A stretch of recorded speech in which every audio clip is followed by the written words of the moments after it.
নবীকে সাহাবারা দেখেছেন, সাহাবাদের আকীদা, সাহাবাদের বিশ্বাস। নবীজির কাছে একজন সাহাবী এসেছেন, ইয়া রাসূলুল্লাহ, এই মানুষটি বয়স্ক লোক, এই মানুষটি জিহাদে খুব ভালো লড়াই করেছেন। নবীজি তাকিয়ে বললেন, বলো কি চাও। সাহাবী আল্লাহর নবীকে হাতে লাঠি মোবারক আছে, রাসূল আরবীকে বলেন, ইয়া রাসূলুল্লাহ, আপনার লাঠিটা দিবেন।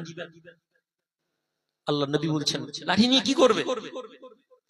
সাহাবীর আকীদা ছিল, ইয়া রাসূলুল্লাহ, ইয়া হাবিবাল্লাহ, আপনার এই লাঠি মোবারক আমি আমার বাড়ি নিয়ে যাব, আমার ছেলেদেরকে ওসিয়াত করব, আমার বংশের মানুষদেরকে বলে যাব, যেদিন আমি দুনিয়া থেকে চলে যাব, যেদিন আমি কবরের মধ্যে চলে যাব, আপনার এই লাঠি মোবারক যেন তারা আমার কবরে দিয়ে দেয়। হে আল্লাহর নবী, যেদিন কিয়ামত হবে, যেদিন আপনার দরবারে সমস্ত উম্মতেরা দাঁড়াবে, আপনার লাঠি নিয়ে আমি আপনাকে দেখাবো আর বলবো, ইয়া রাসূলুল্লাহ, এই সেই লাঠি যা দুনিয়াতে আপনি আমাকে দিয়েছেন, আজ আখিরাতে আপনি আমার জন্য জান্নাতের সুপারিশ করুন। একটু জোরে বলা যাবে না? আর একটু জোরে বলবো না? সাহাবারা, একজন সাহাবীর জীবন থেকে একটা হাদিস দেখান তো। আবু বকর সিদ্দিক বলেছেন, আমি যা নামাজ পড়েছি আমার কোনো জান্নাতে যাওয়ার টেনশন নেই। আবু বকর সিদ্দিক ওমর ইবনে খাত্তাব রাদিয়াল্লাহু তাআলা আনহুকে জিজ্ঞেস করুন তো, সিদ্দিক আকবর, খোলাফায়ে রাশিদিনের কারো আমল দেখান তো যারা এই কথা বলেছেন, ভাই যা আমল করে নিয়েছি আর কোনো টেনশন নেই আমাদের। আজ আমাদের মধ্যে একদল যুব সমাজ, তারা বলছে বুখারীতে যেমন বলা হয়েছে এরকম করে আমি নামাজ পড়ছি, মুসলিমে যেমন করে নামাজ পড়তে বলা হয়েছে এরকম করে রাফায়ে দান করছি, তারাবির নামাজ 8 রাকাত একদম সহিহ হাদিসে আছে 8 রাকাত পড়ছি। আপনি প্রশ্ন করুন তো, সাহাবারা এই কাজ করেছেন কিনা? আপনি বলুন দেখি, সাহাবীদের আদর্শ আমলের উপর নির্ভরশীল ছিল কিনা? একজন সাহাবী হাদিসের মধ্যে, অসংখ্য হাদিসের মধ্যে এই কথা এসেছে, সাহাবারা নবীকে বলেন, ইয়া রাসূলুল্লাহ, পুলসিরাতে আপনাকে কোথায় পাবো? নবী বলেন, পুলসিরাতে মানুষ কিয়ামতের দিনে মানুষ পরেশান থাকবে। সাহাবী বলেন, ইয়া রাসূলুল্লাহ, আপনাকে কোথায় পাবো? নবীকে সাহাবী বলেন, ইয়া রাসূলুল্লাহ, আপনি আমাদেরকে ভুলে যাবেন না তো? আম্মা জান আয়েশা সিদ্দিকা বলেন, ইয়া রাসূলুল্লাহ, আপনি আপনার উম্মতকে চিনবেন কি করে? সাহাবীদের আকীদা ছিল নবী আমাদেরকে পার করবেন। আজ আমাদের আকীদা, আজ আমাদের বিশ্বাস, আমি যা রোজা রেখেছি আমার তো জান্নাত বাঁধা। আমি আমল করো ভাই, আমল করো, আমল না ছাড়া কিচ্ছু হবে না, আমল করতে হবে, এ কথা কোনো কম্প্রোমাইজ করার জায়গা নেই। আজকে সবচেয়ে বড় দুঃখের বিষয় হচ্ছে, আজকে আমরা আল্লাহর ফরজ হুকুমগুলোকে আন্ডার এস্টিমেট করে দিয়েছি, ফরজ হুকুমগুলোকে হালকা করেছি। কিন্তু তার সঙ্গে আমি যে বললাম, দুটো ক্যাটাগরি হয়েছি। একটা ইন্টারনাল ফেথকে আমরা এত বাড়িয়ে দিয়েছি যে আল্লাহর হুকুমগুলোকে আমরা হালকা করে দিয়েছি। আরেক দল লোক আল্লাহর হুকুমকে ইম্পর্টেন্ট বানিয়ে ঈমান বানিয়ে ফেলে ঈমানের অংশকে হালকা করে দিল। সাহাবীদের জীবনে এই জিনিসগুলো আপনি আমি সর্বত্র দেখতে পাবো। সাহাবীরা এসেছেন, নবীর কাছে এসেছেন, তারা তাদের আমলনামাকে বলেছেন, ইয়া রাসূলুল্লাহ, কোথায় পাবো? নবী বলছেন পুলসিরাতে। সিরাতে ইয়া রাসূলুল্লাহ না পেলে নবী বলছেন হাউজে কাউসারে, হাউজে কাউসারে না পেলে বলছেন মিজানে। নবীজি যেখানে যেখানে আপনাকে বিচার করা হবে, যেখানে যেখানে আপনি পরেশান থাকবেন, রাসূলুল্লাহ কিয়ামতের দিনে ওই ওই জায়গায় দাঁড়িয়ে উম্মতকে নাজাত করাবেন। জোরে বলি। সময় যেহেতু সংক্ষিপ্ত, এই আলোচনার উপরে আমরা অনেক আলোচনা করতে পারি, কিন্তু আমরা দ্বিতীয় আলোচনার দিকে যাব। এরকম ইন্টারনাল ফেথ কে ঈমান আমাদের মধ্যে অনেকটা আলহামদুলিল্লাহ অনেকের আছে, বাট এক্সটার্নাল ঈমান, এক্সটার্নাল বিলিফ, আপনি মুখে লা ইলাহা ইল্লাল্লাহ মুহাম্মাদুর রাসূলুল্লাহ বললে মুমিন হবেন না। কেননা মুনাফিকরাও লা ইলাহা ইল্লাল্লাহ মুহাম্মাদুর রাসূলুল্লাহ বলেছিল, ইজা জাআকাল মুনাফিকুনা ক্বালু নাশহাদু ইন্নাকা লারাসূলুল্লাহ। Hypocrites, যারা দুমুখো, যারা মুনাফিক, তারা আসবে, ও the messenger of Allah, we declare that you are the messenger of Allah. Allah, no, you are the messenger of Allah, but Allah declare that. The Almighty Allah says the hypocrites are liar. إذا جاءك المنافقون قالوا نشهد إنك لرسول الله والله يعلم إنك لرسوله আল্লাহু ইয়াশহাদু ইন্নাল মুনাফিকিনা লাকাযিবুন। নবী মুনাফিকরা আসবে, মুনাফিকরা বলবে আমরা নবী আপনাকে মানি, আমরা সাক্ষ্য দিচ্ছি আপনি আল্লাহর রাসূল। আল্লাহ জানেন আপনি আল্লাহর রাসূল। হে নবী, আল্লাহ সাক্ষ্য দিচ্ছেন মুনাফিকরা মিথ্যাবাদী। আমরাও বলছি আমরা নবীকে মানি, মুনাফিকরাও বলেছে আমরা নবীকে মানি। আপনিও বলছেন আমি নবীকে মানি, মুনাফিকও বলেছে আমি নবীকে মানি। এখন প্রশ্ন হচ্ছে কিয়ামতের দিনে কি এমন জিনিস আছে যেটা নিয়ে আমরা দাঁড়াবো আর আমরা বলবো ইয়া রাসূলুল্লাহ মুনাফিকদের নবী মানার সাথে নয়, বরং আপনার আবু বকর ওমর ওসমানের যেভাবে নবীকে মেনেছেন আপনাকে সেভাবে মানছি। আপনি কি বলতে পারবেন সাহাবারা রাসূলুল্লাহর জীবন আদর্শ কিভাবে তাদের কাছে নিয়ে এসেছেন? একজন সাহাবী এবার আউটার সিস্টেমটা কিভাবে ফলো করতে হবে, উদখুলু ফিস সিলমি কাফা, এটা আল্লাহর order. Enter into the Islam completely. Ya ayyuhalladhina amanu udkhulu fis silmi kafa. Enter into the Islam completely or perfectly. পরিপূর্ণ রূপে ইসলামে প্রবেশ করো। আজ আমাদের কাছে ইসলাম কিছুটা ভালো কিছুটা সব। এই যে বলছি দাঁড়িয়ে রাখি না, আমাদের মনেই হয়নি যে এটা কোনো ইসলামের গুরুত্বপূর্ণ পার্ট। সাহাবারা কিভাবে রাসূলুল্লাহকে ফলো করেছেন, সাহাবারা নবীকে কিভাবে মুহাব্বত করেছেন। সাহাবী এসেছেন, এসে পৌঁছেছেন, পৌঁছে কি বলছেন? আল্লাহ নবী খানা খাচ্ছেন, খানা খেতে খেতে দেখছেন এক জায়গায় কদু বেছে বেছে খাচ্ছেন। সাহাবী প্রশ্ন করছেন ইয়া রাসূলুল্লাহ এই কদু কি আপনার পছন্দ? আল্লাহ নবী বলেন হ্যাঁ। ওই সঙ্গে সঙ্গে ওই সাহাবী নিজে নিজে বলছেন খোদার কসম এর আগে আমাকে কদু পছন্দ ছিল না, যেই শুনেছি নবীর কদু পছন্দ সঙ্গে সঙ্গে পৃথিবীর সবচেয়ে পছন্দের খাওয়া আমার কদু হয়ে গেল। এটার নাম ফলো, এটার নাম নবীকে অনুসরণ করা, এটার নাম নবীকে মুহাব্বত করা। আপনি আমার জলসা শুনে কালকে গিয়ে আপনি বলবেন না না দাড়ি ছেড়ে, এটা বলবেন না। ইল্লা মাশাআল্লাহ কেউ হয়তো যুবক ছেলে করবে, ইল্লা মাশাআল্লাহ কোন যুবক ছেলে হয়তো এটাকে সাপোর্ট করবে, নাহলে আমরা করব না। কেননা আমাদের কাছে এটা মনে হয়নি কিছু। আমার মতন একজন লোক আপনাকে ভরসা দিয়েছে, আপনি মরে গেলে আপনি জান্নাতে চলে যাবেন। কেন? আপনি নবীকে মানেন, আপনি নবীর গোলাম।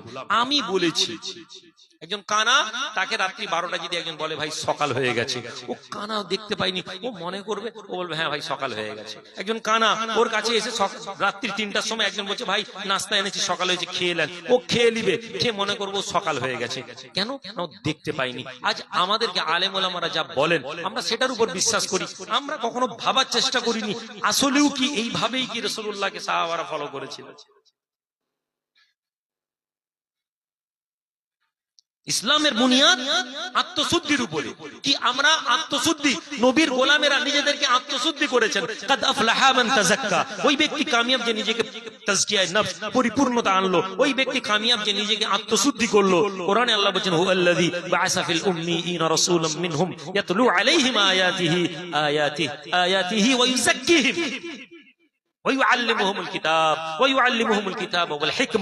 নবীজি এসে মক্কার লোকেদেরকে কি করিয়েছিলেন? আল্লাহর কোরআন বলছে তাদেরকে কি করবেন, তাদেরকে নবী করিয়েছেন, তাদেরকে কোরআনের জ্ঞান দিয়েছেন, তাদেরকে তাজকিয়ায়ে নফস করিয়েছেন, আত্মশুদ্ধি করিয়েছেন। আপনি গুনাহ করেন, আপনার মনের মধ্যে কোনো বিকার নেই গুনাহ করেছি। আপনি গুনাহ করেন সকালবেলা থেকে নিয়ে রাত্রি পর্যন্ত গুনাহ করছেন, আপনার মনের মধ্যে কোনো ভয় নেই, কোনো পরিবর্তন নেই যে না এটা অপরাধ, এটা ইসলাম এলাও করেনি। আপনি এমন কোন কাজ আপনি ছেড়ে দিয়েছেন যেটা আপনার মনে হয়েছে ইসলাম নিষেধ করেছে আমি করছি। একটা কাজে দাঁড়িয়ে বলুন তো, ইল্লা মাশাআল্লাহ প্রকাশ্যে মদ জিনার মতন কিছু কাজ আছে যেটা আমরা সাধারণত মানুষেরা করি না। বাকি সারাদিন বসে আমরা গীবত করি, সারাদিন বসে আমরা পরচর্চা করি, সারাদিন বসে আমরা মানুষের সমালোচনা করি। ইসলাম একে কত বড় অপরাধ বলেছে আপনি আমি জানার পরেও এটাকে পরোয়া করি না। আল গীবাতু আশাদ্দু মিনাজ জিনা, আপনি জানেন না অথচ আপনি এটাকে কোনো অপরাধ মনে করেন না। তাকওয়া আমাদের মধ্যে নেই, আল্লাহ ভীতি আমাদের মধ্যে নেই, গুনাহ থেকে বাঁচার মানসিকতা নেই। আজকে হারাম এবং হালালের কোনো পার্থক্য নেই। প্রত্যেকের কাছে যদি মওকা আসে আমরা টাকা কামাবো, প্রত্যেকের কাছে যদি মওকা আসে আমরা অর্থ কামাবো। কোথা থেকে অর্থ কামাচ্ছি আমাদের জানার দরকার নেই। ওমর বসে আছেন, শাম থেকে তিজারত করে সবাই এসেছে। আমিরুল মুমিনিন ওমর ইবনে খাত্তাব রাদিয়াল্লাহু তাআলা আনহুকে লোকেরা বলছে আমিরুল মুমিনিন এই ব্যবসা হয়েছে। একজন বলছে আপনার ছেলে আব্দুল্লাহর অনেক ভালো ব্যবসা হয়েছে। ওমর বলছেন তাই নাকি? ছেলেকে ডেকেছেন কি ব্যাপার? হুজুর এত ইনকাম। ওমর বলছেন এত ব্যবসা তোমার কি করে হলো? সবার থেকে বেশি তোমার ব্যবসা কি করে হলো? একজন সাহাবী বলেন হে আমিরুল মুমিনিন, শামে যখন পৌঁছেছিলাম, শাম দেশে যখন পৌঁছেছিলাম, কিছু লোক পরিচয় করে দিয়েছিল আব্দুল্লাহকে যেটা হচ্ছে আমিরুল মুমিনিনের ছেলে। মুসলমানদের সবচেয়ে টপ লিডার, তার ছেলে ব্যবসা করতে বেরিয়েছেন। আমাদের হুজুররা, হুজুরের চার পুস্তি খানদানের কোনো ব্যবসা প্রয়োজন হয়নি, কারণ আমরা জলসা করে যা কামাচ্ছি এটাই অবস্থা, এটার মধ্যেই আমাদের দিন চলে যাচ্ছে। এই কথা বলতে আমাদের লজ্জা নেই। যে আমরা রিস্ক ওয়াজটাকে আমরা রুজি রুটি বানিয়েছি, আমাদের জন্য কোনো আলাদা কাজ নেই যেখান থেকে আমরা আমাদের সংসার চালাবো, আমরা এটাকে রুজি রুটি বানিয়েছি। ফলে কোথাও না কোথাও আমরা এখানে হক কথা বলতে ভয় পাবো। কেন? যদি হক কথা বলে দিই মানুষ অসন্তুষ্ট হয়ে যায়। ওমর ইবনে আল খাত্তাব তার ছেলে ব্যবসা করতে গেছেন, আমি আমিরুল মুমিনিনের ছেলে, আমি বসে থাকি? জি না। সাহাবীর ছেলে, একজন সাহাবীকে গভর্নর করে পাঠিয়েছেন মিশরে, ঘোড়া দৌড় করা হচ্ছে, গভর্নরের ছেলেকে পার করে একজন সাধারণ ছেলে পার হয়ে চলে যাচ্ছে, ওই সাহাবীর ছেলেকে পার জিতে গেছে, ধরেছে, হ্যাঁ আমি গভর্নরের ছেলে, তুই আমাকে ওভারটেক করে জিতে গেছিস, ধরে চাপকিয়েছে। মিশরি সোজা ঘোড়া ধরেছে, মদিনায় পৌঁছে। ওমর আমি ইনসাফ নিয়ে এসেছি। কি ইনসাফ? আমাকে গভর্নরের ছেলে ধরে মেরেছে। কেন? আমাদের ঘোড়া দৌড় করছিলাম, গভর্নরের ছেলে হেরে গেছে, ওই জন্য আমাকে চাবুক মেরেছে। কোনো কথা নেই। ওমরকে বলছেন যাও ওদের বাপ্পাটাকে ধরে নিয়ে এসো, গভর্নরকে ধরে নিয়ে এসো, আর যদি আসতে দেরি করে বলবে তোমার ঘরকে আগুন লাগিয়ে দিতে বলেছেন ওমর। দুজনেই ওই অবস্থা ছড়বড় করে পৌঁছে গেছে। ওমর বলছেন এই ছেলে, চাবুক দিয়ে দিলেন, বললেন মার। ভদ্রলোকের ঘরের ছেলে, ভদ্রলোকের ঘরের ছেলে, ও বলেছিল আমি আশরাফ, আমি ভদ্র ঘরের ছেলে। ওমর ওই মিশরি মারতে আরম্ভ করলো গভর্নরের ছেলেকে। ওমর দেখছেন, সাহাবী বলছেন আমাদের মনে হচ্ছিল যে ছেড়ে দে বাপ, এত মারছিস কেন? ওমর বলতে বলতে বলছেন ওর বাপকে ওমর। গভর্নর রাসূলুল্লাহ সাহাবীর কথা বলছেন, ওর বাপের মাথা ওমর। তখন ওই মিশরি বলছে এই আমিরুল মুমিনিন, ওর বেটা আমাকে মেরেছিল, আমি বদলা দিয়ে নিয়েছি।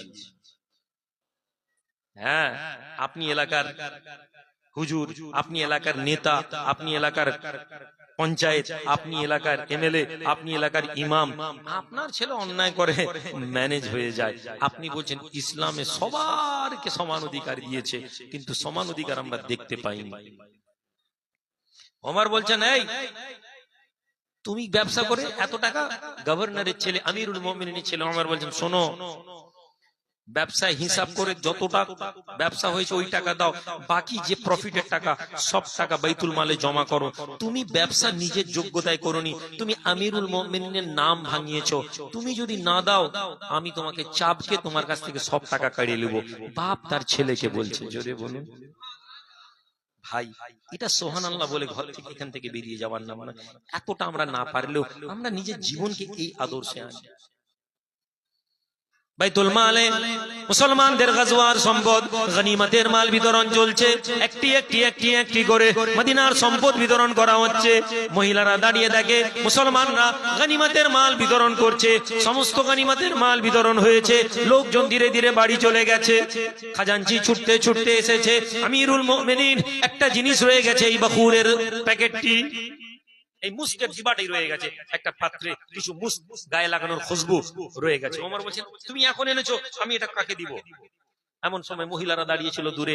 ওমর বলছেন এক কাজ করো, এই মুস্কটা মেয়েদেরকে দাও। ওমরের স্ত্রী এগিয়ে এসেছেন, আমিরুল মুমিনিন আমাকে দিয়ে দিন, আমি মদিনার মেয়েদেরকে বিতরণ করে দেব। ওমর ইবনে খাত্তাব ওই মহিলার দিকে তাকালেন, এইভাবে নিজের বিবির দিকে এক সেকেন্ড তাকালেন, তাকিয়ে বলছেন তুমি না, তুমি না, দিয়ে চলে গেলেন। আরেকজন মেয়েকে দিয়ে দিলেন, আরেকটি মহিলা নিয়ে বলল মেয়েদেরকে বেটে দাও। ওমর বিবি চুপচাপ বাড়ি গেছেন। সন্ধ্যেবেলা ওমর পৌঁছেছেন, ওমরের বিবির চেহারা ভার, ওমরের বিবির চেহারা ভার। ওমর বলছেন কি হয়েছে? কিছু হয়নি। দুই একবার প্রশ্ন করেছেন। ওমরের বিবি বলছেন আপনি আমাকে মদিনার মানুষের কাছে বেইজ্জত করে দিলেন, মদিনার মানুষের কাছে অপমান করে দিলেন মেয়েদের কাছে। আপনি যদি আমাকে ওই খুশবুগুলো বিতরণ করতে দিতেন, আমি কি ইনসাফ করতাম না? আমি কি ন্যায়পরায়ণতা রাখতাম না? আপনি আমার উপর ভরসা করলেন না, অন্য মেয়েকে দিলেন। মদিনার মেয়েরা কি ভাবলো? আয় আমিরুল মুমিনিন, মদিনার মহিলারা মনে করলো আমি ইনসাফ করব না, তারা আমার ব্যাপারে খারাপ ধারণা করে নিয়েছিল। ওমর বলতে লাগলেন বিবিরে, না না না, এই কারণে আমি তোমাকে দিইনি। শোনো, আমি তোমাকে কারণ বলি, এরপরে যদি তোমার রাগ করার মন চায় তুমি রাগ করবে। শোনো, তুমি যখন আমাকে বললে ওমর আমাকে দেন, আমি তোমার দিকে এক মুহূর্তে দেখার সঙ্গে সঙ্গে আমার মনের মধ্যে এই কথা এলো যে ওমর তোমার বিবি যখন খুশবু নিয়ে হাতে করে দিবে, তোমার স্ত্রীর হাতটা খুশবু হবে। ওই হাতের কাপড় যখন সে বাড়িতে তোমাকে দিবে, ওই খুশবুর কাপড়, হাতের খুশবুগুলো তোমার কাপড়ে লাগলে মুসলমানদের আমানতের খেয়ানত হতে পারে। আমি এই ভয়ে তোমাকে বিতরণ করতে দিইনি। জোরে বলা যাবে? একটু জোরে বলা যাবে? তাজাওয়াদু ফাইন্না খায়রাজ যাদিত তাকওয়া। ফতোয়া করছি। এখন মানুষ তাকওয়ার কোনো প্রশ্নই নেই, বলে হুজুর চলবে না চলবে জায়েজ না না জায়েজ। মৌলভী সাহেব বক্তব্য দিচ্ছে হাফ প্যান্ট পরেও নামাজ হয়ে যাবে, গেঞ্জি পরেও নামাজ হয়ে যাবে, বক্তা বলছে খালি গায়েও নামাজ হয়ে যাবে। এদিকে বলছে আসসালাতু মিরাজুল মুমিনিন, নামাজ মুমিনদের মেরাজ, আল্লাহর সাথে কথা। ইয়াকা না'বুদু ওয়া ইয়াকা নাস্তাঈন, বান্দা যখন বলে আলহামদুলিল্লাহি রাব্বিল আলামিন, আল্লাহর সাথে সে কথা বলে। হাদিসের মধ্যে সে আল্লাহ বান্দার কথা শুনতে থাকেন, আল্লাহর প্রতি বান্দা, বান্দার প্রতি আল্লাহ, এই হাদিসগুলো এসেছে। আর বলছে খালি গায়ে কথা বললে হবে। ও মৌলভী সাহেব কোনোদিনে কথা বলেনি এলাকার এমপির কাছে, থানার ওসির কাছে খালি গায়ে চলে যাও, কোনো অসুবিধা নেই। ও বলছে যখন থানায় যাবেন, যখন পুলিশের কাছে যাবেন, যখন কোর্টে যাবেন, যখন অফিসে যাবেন, ভালো কাপড় পরে যাবেন, আর যখন নামাজ পড়বেন বডি খুলে নামাজ পড়েন, কোনো অসুবিধা নেই। পার্থক্যটা আপনাকে আমাকে বুঝতে হবে। আজ আমরা ধর্ম গ্রহণ করতে পারছি না, কেননা ধর্ম গ্রহণ করার মানসিকতা আমাদের মধ্যে নেই। আমাদের মনে হয়েছে ধর্ম আর সাধারণ জিনিস। আজকে আমরা মুসলমান, বলুন দেখি মুসলমান হওয়ার জন্য আমরা কি করছি? একজন হিন্দুকে হিন্দু হওয়ার জন্য কোনো কাজ করতে হয় না, একজন খ্রিস্টানকে খ্রিস্টান হওয়ার জন্য কোনো কাজ করতে হয় না। সে বছরে তাদের পুজো হয়, সে বছরে পুজোতে হই হই করে আনন্দ করে, সে একদিন পুজো মন্দিরে গিয়ে মণ্ডপে গিয়ে একটু অঞ্জলি দিয়ে দেয়, আর তার দৈনন্দিন জীবনে কোনো টাকা কামাবে, কোন টাকা কামাবে না, কোন মেয়ের দিকে দেখবে, কোন মেয়ের দিকে দেখবে না, ধর্মে লেখা থাকলে তার জীবনে এটা পাওয়া যায় না। মুসলমান আজকে তুমি কি? মুসলমান আজকে তোমার জীবন। বিমার হলে বাবার দরবারে চলে যাবে। একজন বলছে বাবার দরবারে গেলে শিরকের গুনাহ হবে, ও যেমন মিথ্যা বললো, দ্বীনের নামে তহমত লাগালো, আর তুমিও বলছো বিমার হয়ে গেলে হুজুরের তদবির নিতে চলে যাবে। তুমি এই কথা বলছো না, বিমার হলে আল্লাহকে জানাবো, এই কথা তুমি বলতে পারছো না। কেন বলতে পারছো না? কেননা তোমার ঈমান পরিপূর্ণতা নেই, কেননা তোমার ঈমান জজবাত নেই, তোমার ঈমান মজবুত না। আর এই কথা যদি কেউ বলে তুমি অসন্তুষ্ট, তুমি রেগে যাচ্ছ, তুমি মনে করছো এই কথা বললে তোমার অপরাধ হচ্ছে। আল্লাহ রাব্বুল আলামিন বলছেন যা কিছু আছে আমার কাছে আছে, উদউনি আস্তাজিব লাকুম, তোমরা আমার কাছে চাও আমি আল্লাহ তোমাদেরকে দিব। তুমি এটা মানতে চাও না, তুমি বলো আল্লাহ মালিক রুজির, কিন্তু তুমি হচ্ছে প্রতাপুর দরবারে গিয়ে হুজুরের একটা তাবিজ দিয়ে এলে, ব্যবসা ভালো হবে। তাবিজ নেওয়ার এবং না নেওয়াতে আমি যাচ্ছি না, কিন্তু তুমি এই কথা বলতে পারো না যে প্রতাপ দরবারে গিয়ে ভাইজানের কাছে একটা তাবিজ দিয়ে এলে, তাবিজ দিয়ে নিলে তুই হেফাজত থাকবি, এই কথা তুমি বলবে না। তুমি আগে এই ছেলে, এই ঠিক আছে, এই ছেলের দোষ নেই, এই বাচ্চার দোষ নেই। আমাদের, আমি সব ওয়াজে বলি, আমাদের ঘরের বাচ্চা যদি খারাপ হয় তার প্রথম এবং প্রধান দায়ী মা বাপের। খারাপ নেবেন না। আপনার ছেলে যদি অসভ্য হয়, আপনার ছেলে যদি লোকের সাথে মারামারি করে, আপনার ছেলে যদি লোকের সাথে দুর্ব্যবহার করে, আপনি জেনে রাখুন এই ছেলের দুর্ব্যবহারের জন্য আপনি দায়ী। আপনি বলছেন আমার ছেলে খেতে চায় না, সবার জন্য বলছি, আপনার ছেলে, আপনি বলছেন হুজুর খেতে চায় না, কিচ্ছু খেতে চাইছে না, আপনি ভাত দিচ্ছেন খাচ্ছে না, আপেল দিচ্ছেন খাচ্ছে না, আচ্ছা ওকে থামস আপ আর কুরকুরে দিয়ে দেন তো, ও খাবে না? খাবে না, তাহলে খাচ্ছে না বলছেন। তাহলে ওই ছেলে আইসক্রিম দিয়ে দেন তো, ওই ছেলেকে ক্যাডবেরি চকলেট দিয়ে দেন তো, গপ গপ গপ গপ করে খাবে। তাহলে আপনি খাচ্ছে না বলছেন কেন? ও ছেলে থামস আপ খাওয়া পছন্দ করলো, কুরকুরে খাওয়া পছন্দ করলো, ক্যাডবেরি খাওয়া পছন্দ করলো, আইসক্রিম খাওয়া পছন্দ করলো, ভাত খাওয়া পছন্দ করলো না, কেন? তার কারণ আপনি ওই ছেলেকে কুরকুরে দিয়েছেন ছোটবেলায়, আপনি ওই ছেলেকে থামস আপ দিয়েছেন, একটুর মুখে লাগিয়েছেন, ও পছন্দ করে নিয়েছে। আপনার ছেলে এই খেয়ে বড় হচ্ছে, ওর মস্তিষ্কে প্রোটিন যায় না, ওর মস্তিষ্ক বিকশিত হচ্ছে না, ওর মস্তিষ্ক ছোট, ও ঝগড়াটে হয়েছে, খিটখিটে হয়ে যাচ্ছে। 90% মুসলমানদের ঘরে ছেলেরা কি অবস্থা? মা ছেলেকে খাওয়াতে বসে মোবাইল হাতে ধরিয়ে দেয়, গপ গপ গপ গপ করে খাওয়াচ্ছে, ছেলে হাঁ করে মোবাইল দেখছে। আপনি বুঝছেন না যে আপনি আপনার ছেলেকে কত বড় অন্ধকারে ফেলে দিচ্ছেন। হ্যাঁ হ্যাঁ, আপনি এই কাজ করতে পারেন না, আপনার ছেলের হাতকে আপনি নিজে জাহান্নামের দিকে নিয়ে যাচ্ছেন। ও ছেলে বড় হচ্ছে, ও কার্টুনের মধ্যে অ্যাডাল্টারি জিনিস ওর মস্তিষ্কে বসে যাচ্ছে, আপনি জানেন না, আপনি কার্টুনে দেখতে পাচ্ছেন না। ও কার্টুনে একটা ছেলে একটা মেয়েকে জড়িয়ে ধরছে, ও এটা শিখছে, ওটা অ্যাডাল্টারি, ওটা অসভ্যতা। ও একটু বড় হলে ওইটাকে নরমাল মনে করবে। আপনি আপনার বাপের ঘাড়ে কোনোদিন পা দিয়ে বড় হননি, আপনার ছেলে আপনার ঘাড়ে পা দেয়, আপনার গায়ে খারাপ লাগে, আমার বেটা আমার ঘাড়ে পা দিচ্ছে, কিন্তু ওই ঘাড়ে পা দেওয়াটা অসভ্যতা, এটা আপনি শেখাতে পারেননি। আমার বেটা দেয়নি, আমার বেটাকে আমি শেখানোর চেষ্টা করেছি, আরেকজনের বেটা দেয়নি, সে শিখিয়েছে, আপনি বাপ হিসেবে মা হিসেবে পারেননি। আপনার মা, আপনার স্ত্রী আপনার ছেলেকে শেখাচ্ছে, বল আব্বা খারাপ, বলে হাসছে। ও ছেলে বলছে, সম্মানিত হাজিরিন, ছেলে মেয়েদের দিকে সময় দিন, ছেলে মেয়েদেরকে মানুষ করুন, ছেলে মেয়েদেরকে ইসলামিক চিন্তা ভাবনা থেকে নিয়ে আসুন, এবং সবচেয়ে বেশি যেটা, মোবাইল ছেলেদের হাতে দেবেন না। অটিজম সহ সবচেয়ে বড় আগামী প্রজন্মের একটা রোগ আসছে, ছেলেরা কথা বলতে পারছে না। আগে রোগ ছিল না। লাস্ট 15 বছরে যে হারে অটিজম এবং কথা বলতে না পারার সমস্যা তৈরি হচ্ছে সমাজে, সায়েন্স, ডক্টর সব এক কথা বলছেন, এই মোবাইল। প্রসঙ্গের আলোচনা অন্যদিকে চলে গেল এই বাচ্চার জন্য, কিন্তু বাস্তবিক এটা। ছেলেদেরকে তাহজিব দিন, ছেলেদেরকে তালিম দেন।